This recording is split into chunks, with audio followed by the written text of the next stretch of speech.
I want to tell you something that, to this day, makes me question whether I truly lived through it or if it was just a nightmare forever imprisoned in the frigid corridors of that convent. For years, they called me Sister Maria of Sorrows.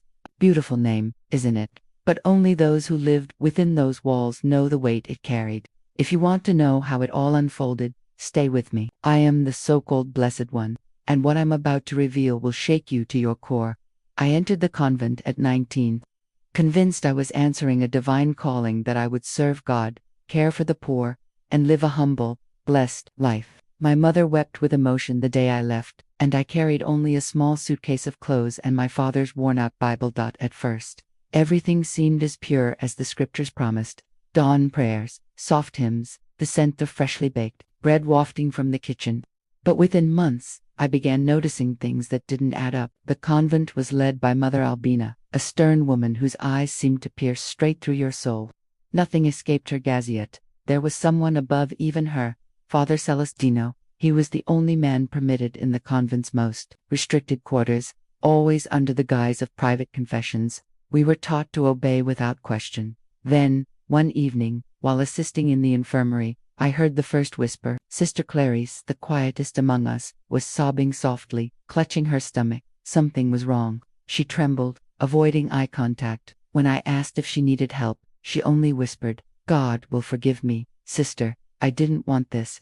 I don't understand." But it was the way the nurse hurried her ways, if hiding a secret, that planted the first seed of doubt in my mind. After that, everything changed. The silence grew heavier. The prayers began to sound like muffled cries for help. What was once sacred now felt sinister.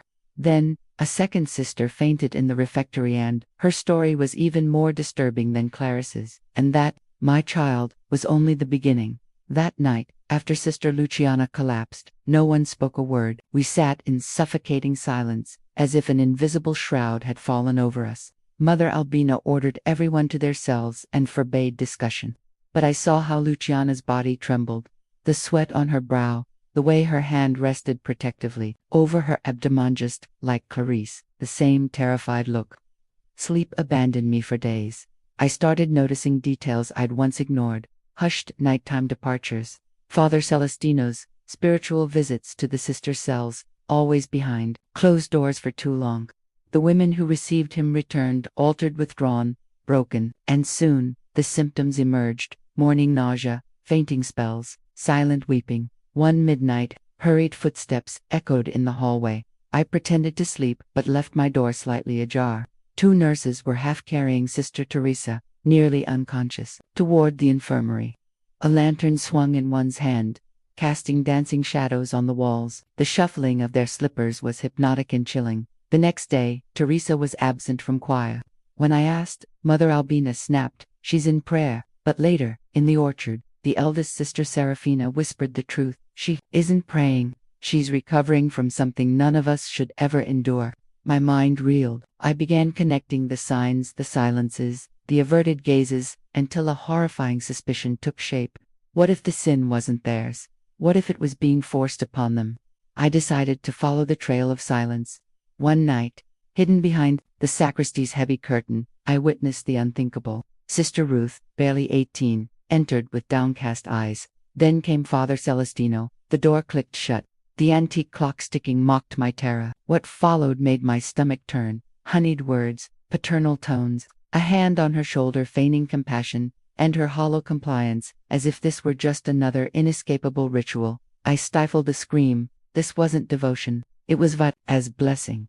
That night, I wept in my cell, paralyzed by fear. Who could I tell? The authorities were the convent, but a flame ignited in my chest. I couldn't unsee this. Maybe I'd been chosen to end it. I began documenting everything: who entered the sacristy, who vanished for days, who wept alone in the garden. My cell became an archive of pain, and the deeper I dug, the uglier the truth grew.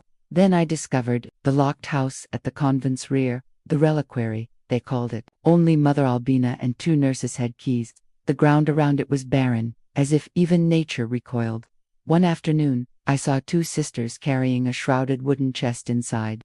Through a crack in the wall, I glimpsed beds, medical tools, and a rocking cradle, empty, yet moving. That night, I crept inside, the smell of ether and dried blood hit me first. Moonlight revealed a blood-stained bed, a basin of soiled rags. Then I heard Mother Albina's voice. She's in her 8th month and still believes she'll give the child up.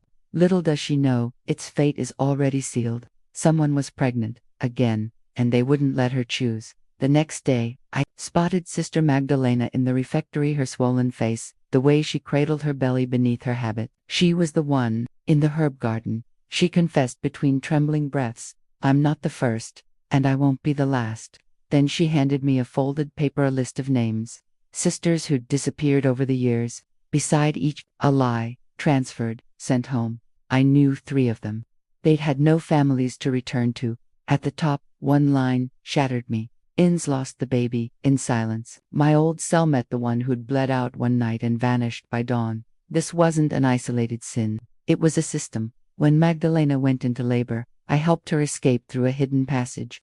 We fled to the home of Salustiano, the convent's exiled gardener. There, he showed us a stack of diaries, proof spanning decades. One belonged to Sister Selina, who'd vanished after accusing Father Celestino, with a smuggled tape recording of his confession.